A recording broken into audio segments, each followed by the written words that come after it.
Godaannya syaitan itu kecil. Tapi kalau godaannya perempuan, itu luar biasa.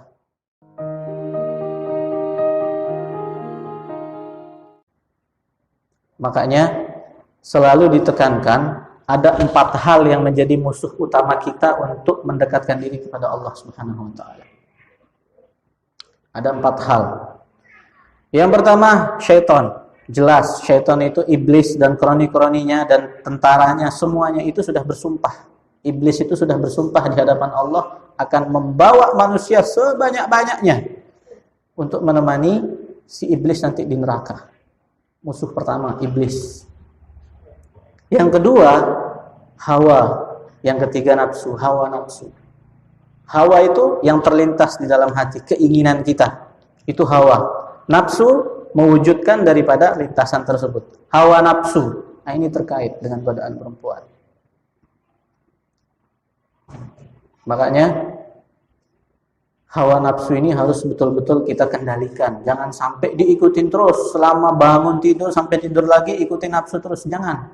Sekali-kali kita lawan. Memang tidak bisa kita itu langsung bisa mengalahkan nafsu, tidak bisa. Karena memang berat, butuh perjuangan. Coba kita pikirkan bagaimana beratnya kita bangun salat subuh. Berat. Tapi kalau kita biasakan, kita akan terbiasa. Tapi kalau begadang, normalnya kan manusia itu tidur jam 11, jam 10. Normal. Berarti kalau begadang nggak normal. Tapi ada sekelompok orang yang begadang itu mudah. Kenapa? Hawa nafsu. Berbahaya. Hawa nafsu itu ada dalam diri kita. Itu kalau tidak dikendalikan jadi bumerang. Kalau kita bisa kendalikan, kita jadi termasuk orang yang istimewa. Makanya dikatakan barang siapa yang dia itu meletakkan akal di atas nafsunya, maka dia itu lebih mulia daripada malaikat. Tapi kalau dia itu meletakkan nafsu di atas akalnya, maka dia lebih rendah daripada binatang. Itu yang kedua, yang ketiga, hawa nafsu. Yang keempat, dunia.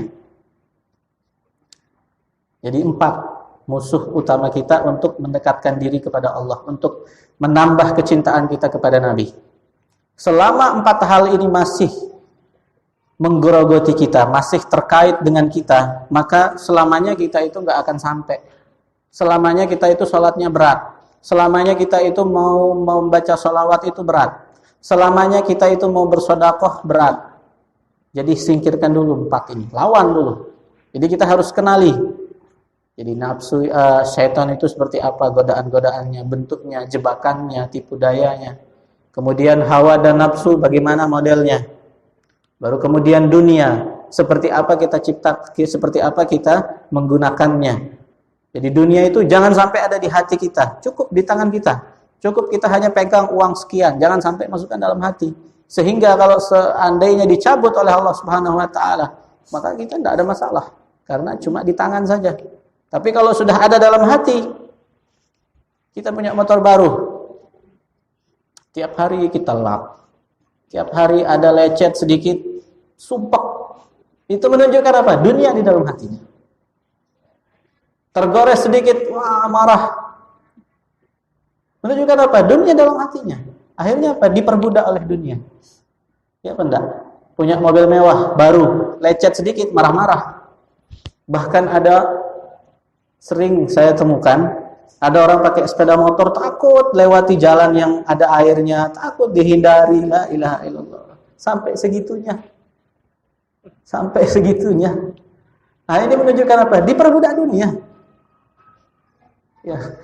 Makanya kita berdoa jangan sampai dunia itu ada dalam hati kita, cukup dalam tangan kita. Tidak apa-apa kita punya uang, harta banyak, tapi jangan dalam hati. Sehingga sewaktu-waktu diambil, rusak, kita punya apa? Tidak ada masalah. Kita punya motor misalnya lecet sedikit, tidak masalah. Kenapa? Tidak usah dimasukkan dalam hati. Nah, jadi itu 4 musuh utama yang bisa menahan kita untuk mendekatkan diri kepada Allah Subhanahu wa taala, untuk menambah cinta kepada Nabi Muhammad sallallahu alaihi wasallam. Jadi sekali lagi mari mumpung kita ini momentumnya peringatan kelahiran Nabi, ayo sama-sama kita jadikan sebagai batu loncatan, sebagai acuan supaya kita itu bisa mengarah ke hal yang lebih baik. Jangan sampai kita itu berada di kondisi situasi yang gitu-gitu aja. Kapan berubahnya? Umur bertambah, dunia tambah tua. Kita sudah punya pengalaman banyak, tapi masih gitu-gitu aja. Jadi, ayo, mumpung ini di bulan Maulid, kita jadikan batu loncatan. Ayo, mulai sekarang, mana yang kurang baik kita perbaiki. Mana yang tadinya tidak baik, kita buat jadi baik. Karena kita ini umat yang istimewa. Umatnya Nabi Muhammad ini umat istimewa. Bahkan disebutkan dalam kitabnya Abu Yazid Muhammad bin Ali Al-Maliki, disebutkan keistimewaan Nabi Muhammad, umatnya Rasulullah itu sampai 14. Di antaranya umatnya Rasulullah itu diringankan hukum syariatnya. Umat-umat terdahulu kalau terkena najis, itu sesuatu yang terkena najis harus dimusnahkan. Ujung sarungnya terkena najis, tidak bisa dicuci, gunting. Ada sajadah kena najis, harus dibuang. Itu terdahulu, orang-orang dulu begitu. Kalau umat Nabi Muhammad, tidak. Ringan, cuci, suci, bisa dipakai lagi. Di antara yang dulu memberatkan, dulu Bani Israel itu, kalau taubat, kalau mereka yang mau taubat disuruh bunuh diri mereka sendiri. Kalau mau taubat suruh bunuh diri. Ada kira-kira dari kita yang mau seperti itu?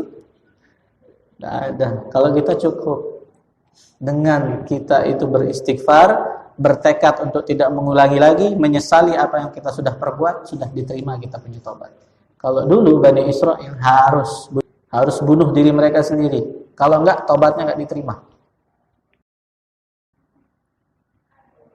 Dulu perempuan-perempuan yang haid di zaman umat-umat sebelum umatnya Rasulullah ini, perempuan kalau haid tidak boleh diajak makan bareng, tidur bareng, satu rumah tidak boleh. Jadi dipisah. Mereka ditaruh di satu rumah sendiri, satu ruangan sendiri. Kayak orang kena corona. Ya.